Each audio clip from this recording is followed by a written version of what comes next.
going on, guys? Thanks for tuning back in. If you've been following me here lately, you know that this is part 3 of our 3-part rear suspension build, where today what we have on the agenda is we're going to go ahead and put the whole rear end back up in the car, get the drive shaft lined up. Once we get it in there, we're going to use this tool here to align the rear cradle and get everything lined up left to right, make sure that this car is good to go. And then we're going to finish installing our drag bags and run our airlines and everything for that. So let's just go ahead and dive right into it. All right, let's get started.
So we got the whole rear end back in the car, and now what we're going to do is use our rear subframe, our rear cradle alignment tool to align this whole rear end. I'm going to dive under the car with you now and show you exactly how we're going to go about doing that. It's a lot simpler than you may think. There's some instructions online, but I'm going to try to break it down and make it even simpler for you. So let's dive into it. So I got the paperwork here that tells you basically what the torque specs are and how to align this rear cradle, but I'm just going to walk you over to the rear cradle and show you a couple things. So once we get this in the car, these 4 here need to align into a specific location. These need to rest flat, and once you get everything into location, you really need to have it held up. So I'm just going to use the floor jack for that, and then you need to torque everything out to spec. So let's go ahead and get started on that. You can do it with some basic tools at home by yourself. Cool. So the goal here is to take a little bit of the tension off of that. Next thing we're going to do is make sure all of this is loose. We're going to make sure that this is loose.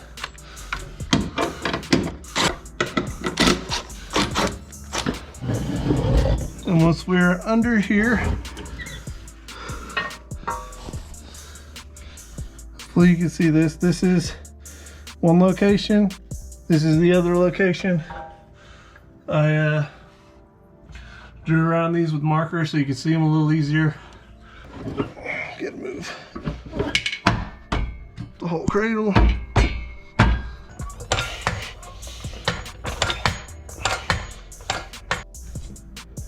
Alright, so this is kind of hard to record and do by yourself, but you can do it by yourself.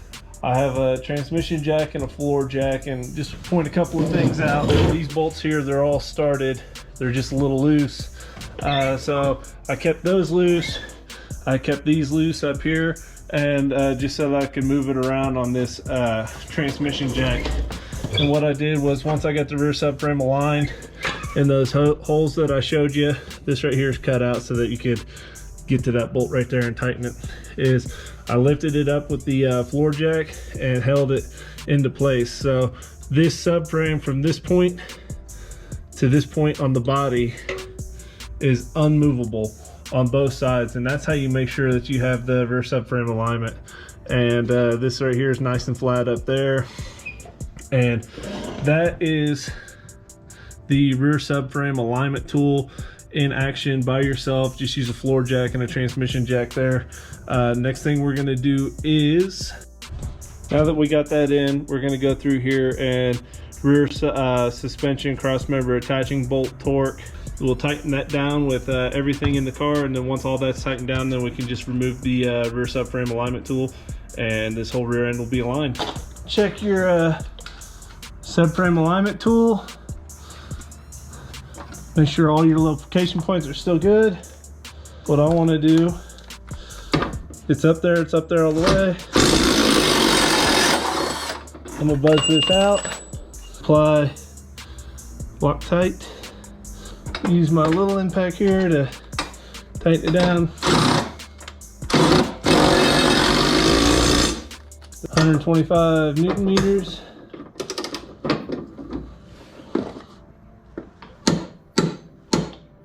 It's gonna go from here to there. That's 45 degrees.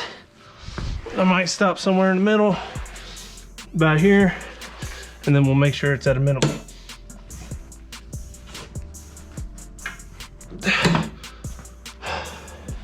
To 135, and make sure we've reached our minimum torque. All right, do the same thing on the other side.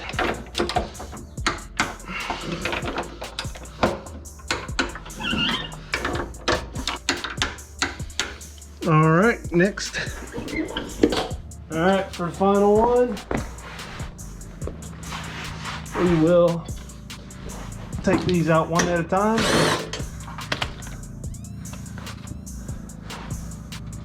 Add Loctite, reapply, spin it in, and then grab our torque wrench, torque it down, and repeat for all 3 bolts.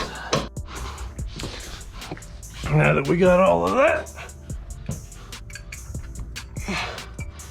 lower this. Check one last time that our alignment is still good. Everything is still nice and flush. I'm gonna show you this one from the other side. Still nice and flush up in there. You know, no gaps. Everything still looks good. Yep, everything lines up. Take that out.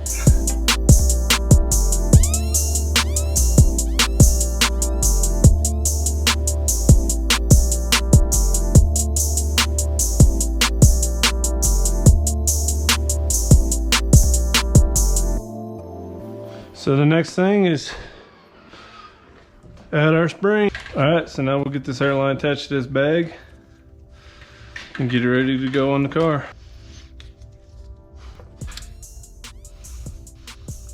This just softens it up for a second. You don't need a whole lot. You just want to soften it up a little so you can get it on there.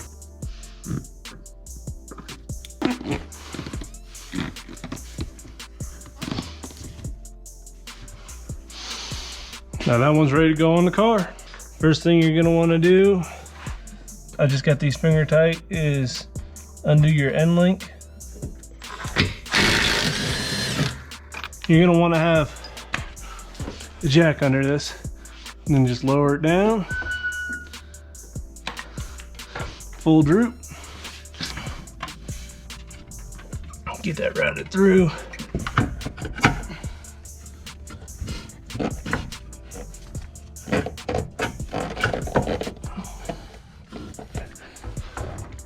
Lift this back up.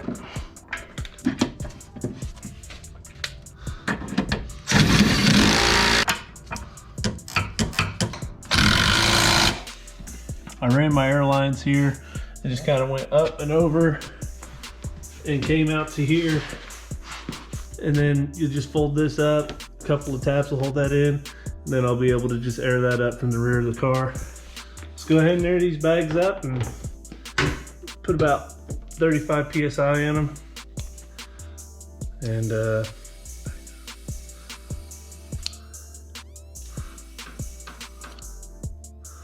or 45. Let's take a look at the bags. So I got the whole car buttoned up here, just went over and double checked all the bolts, and I just wanted to go over a couple of things that I didn't really point out in the video.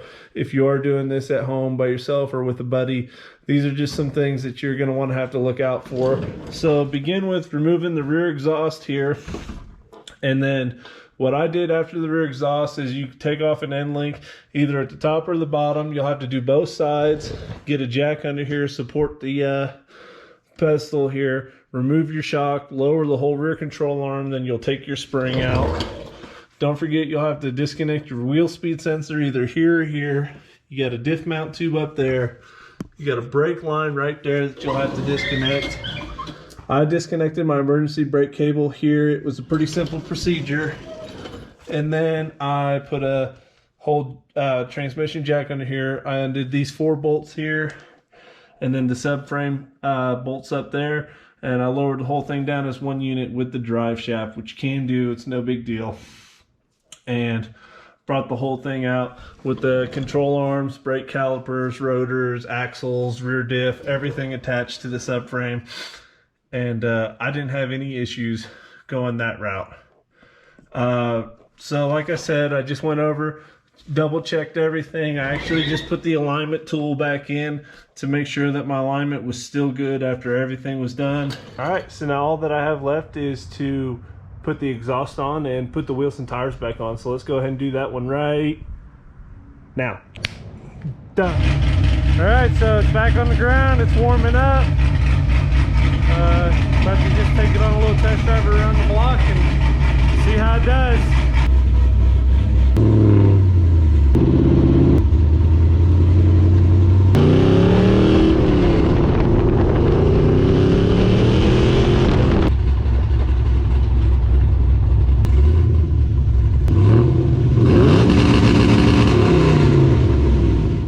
Thing I wanted to touch on was the way I put my drag bags in. I put my drag bags in on my car with the valve facing up. A lot of guys do this with the valve facing down. It's a lot simpler to install it that way, but when you put it in with the valve facing down, you have to deal with the suspension components that move and the axle and stuff, and you can route the line, you know, to accept it that way. But I just felt like while the car was apart, I'll go ahead and try it this way, and I feel like I'm not going to have any issues with the way I have this drag bag setup done in my car.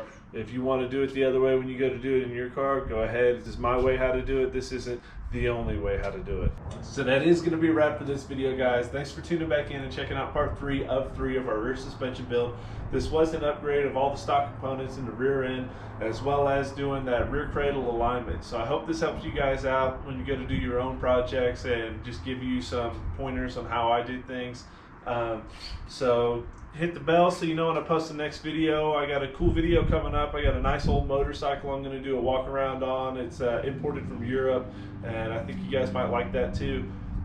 So if you liked the video, go ahead, give me a like, drop a comment down below, let me know what you thought, and please consider subscribing to the channel as I try to grow this channel. I appreciate all you guys' support. Stay safe, and God bless you.